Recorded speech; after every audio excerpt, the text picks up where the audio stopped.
Hello everyone, Kevin Annett, Eagle Strong Horse again, speaking to you on Wednesday, November 10th with the fourth edition of my weekly column, Annett's Weekly, a regular discussion and reflection on current events. And I'm going to start today's reading with a quote from Wandering Spirit, who is the Cree medicine man who helped lead the Riel Rebellion in 1885 in Canada. And he said, "The pale people in the white robes will come like locusts, but they'll destroy themselves, and then the land will return to our people." I think with all the stuff in the news about the impending arrest of Pope Francis, it's a very telling quote. Part one in our column today is entitled Wandering Spirit Revisited. An Indigenous warning is issued to Jorge. Based on a news release from November 6th, Aboriginal elders in Canada banned Pope Francis from entering their territories and offered to aid in his arrest. I first met Lillian Shirt in the land of our mutual ancestors, south of Edmonton on the long grass prairie country. The elderly Cree woman was speaking to a group of other survivors about her imprisonment as a child at the United Church's Charles Camsell Hospital, where she was used in deadly drug testing experiments. As she was enduring that torture at age 8, I was being born less than a mile away. Perhaps the synchronicity in our lives is what helped us to hit it off right away, because over the years that followed, Lillian and I worked together in our campaign to confront the Canadian Holocaust. And Lillian shared with me her extraordinary life as a medicine woman and as a spirit dancer, and how her rootedness in her own people and ancestors and in the land had helped her to survive the genocide. Because she was the great-granddaughter of Wandering Spirit, the great Cree visionary who had led the fight against Catholic missionaries and the RCMP during the Riel Rebellion of 1885. Well, one day we drove east from Edmonton to eastern Alberta, where we drove to the spot where the RCMP had eventually hanged Wandering Spirit. And she told me, "Grandfather saw the coming of the white men in his dreams. In his vision, he saw these iron fences falling across our land, making it a prison for our people. And he saw it was the white-robed priests who caused it all. So when the Catholics arrived and they sent Mounties to pull down Grandfather's medicine lodge, he went into the church of the local priest and he said, 'You've destroyed my sacred place, and so now I'm going to destroy yours. But I'm going to be fairer than you were to me, and I'm going to give you a day's warning. You have a day to get off my land.' Well, the priest refused to leave, so the next day Grandfather walked into his church and shot him dead, and then he burned his church to the ground. But then he went and also he shot the Mountie dead and the factor of the Hudson's Bay Company because he knew that those men would eventually wipe out Wandering Spirit's people unless he stopped them. Well, this past week, other Indigenous warriors like Wandering Spirit have issued the same warning to the Catholic Church and to a particular white-robed man who calls himself Pope Francis, Jorge Bergoglio. These latter-day warriors are the elders of 10 traditional nations across Canada, and they've given notice to so-called Pope Francis that if he comes to their territories soon, he'll be arrested by them.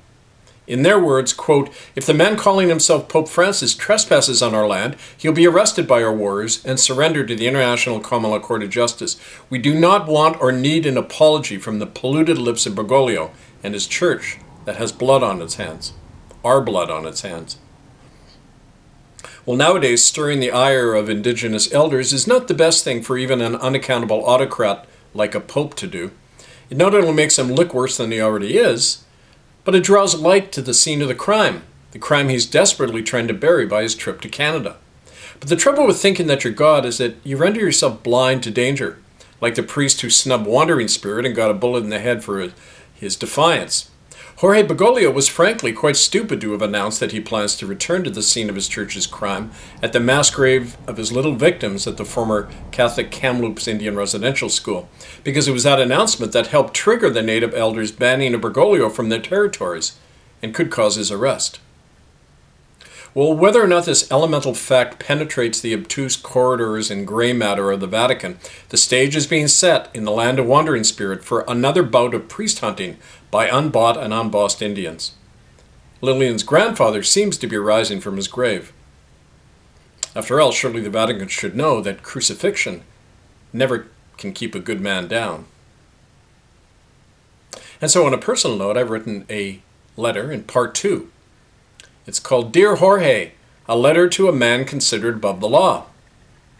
And we start with a quote from Sir John Delbert Acton in 1887, referring to the doctrine of so-called papal infallibility.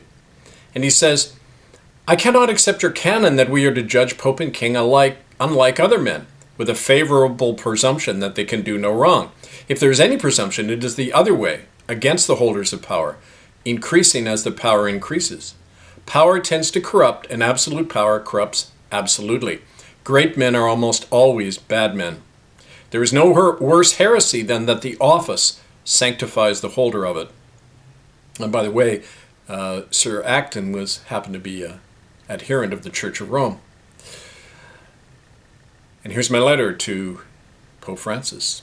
Dear Jorge, I assume you remove your white robe every now and then, presumably at bedtime or when you visit the crapper. I stopped wearing mine after barely a year in the pulpit because it either scared the shit out of my congregants or made them think I was something I'm not. After all, as my Presbyterian grandmother taught me, we should never distract others from God. Or maybe my murdered Aboriginal buddy Bingo Dawson put it better when he said, anybody who needs to look good all the time has a lot to hide. Well, nowadays, Jorge, events are tugging at that gleaming robe of yours and threaten to expose what lies within. Take, for example, your recent decision to invite yourself into my country to do some damage control of one of your church's many crime scenes, namely the Kamloops death camp you still like to call a residential school.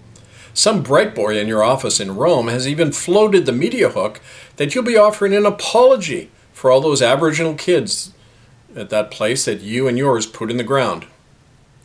Okay, now I'm confused, Jorge. Since when are you so sorry about your church's slaughter of native kids?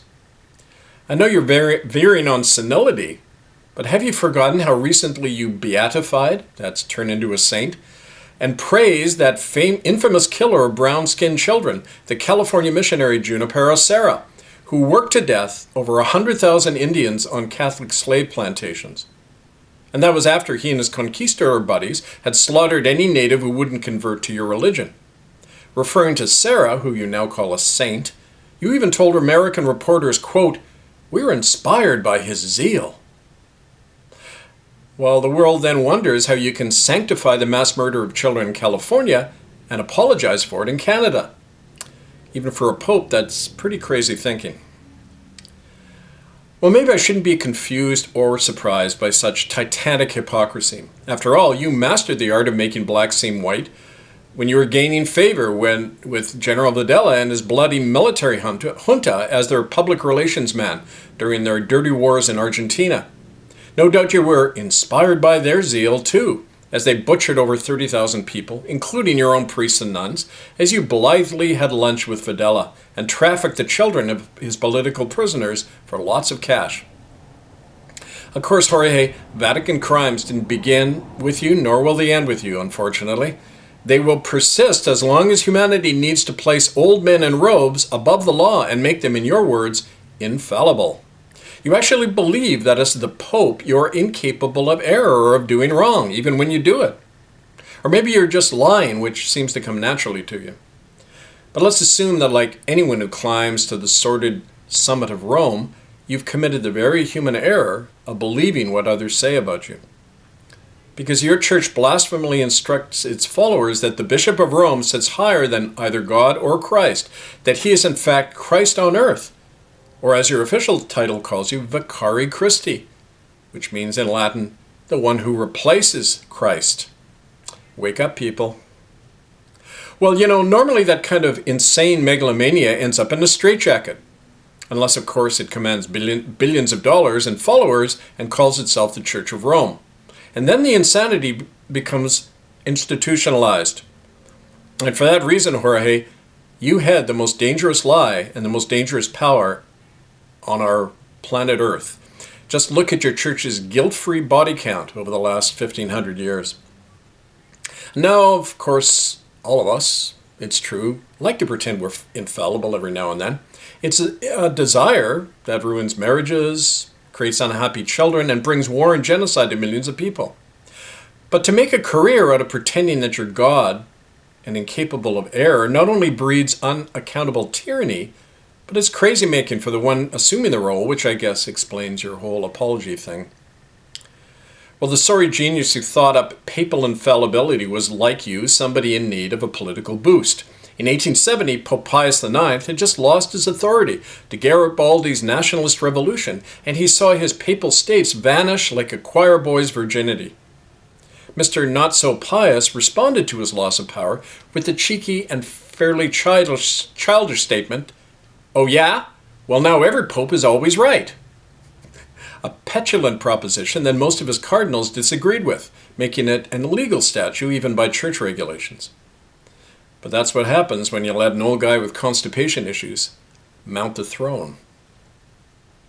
The British politician John Acton, in referring to so-called papal infallibility, not only said that absolute power corrupts absolutely, but that one has to assume criminality in the untouchable realm of high places, and therefore a higher standard of morality and law must govern autocrats like popes and kings. Acton believed that popes can and should be put on trial for their crimes, something upheld by modern jurisprudence and by our own common law court conviction of your predecessor, Joe Ratzinger, who, by the way, is still hiding out in the Vatican. And that makes you shit out of luck, Jorge. But face it, Senor Bergoglio, your time is over. Traipsing off to Kamloops to pretend you're sorrowful for something you don't think is wrong is just another nail in your coffin, put there by a slowly awakening humanity.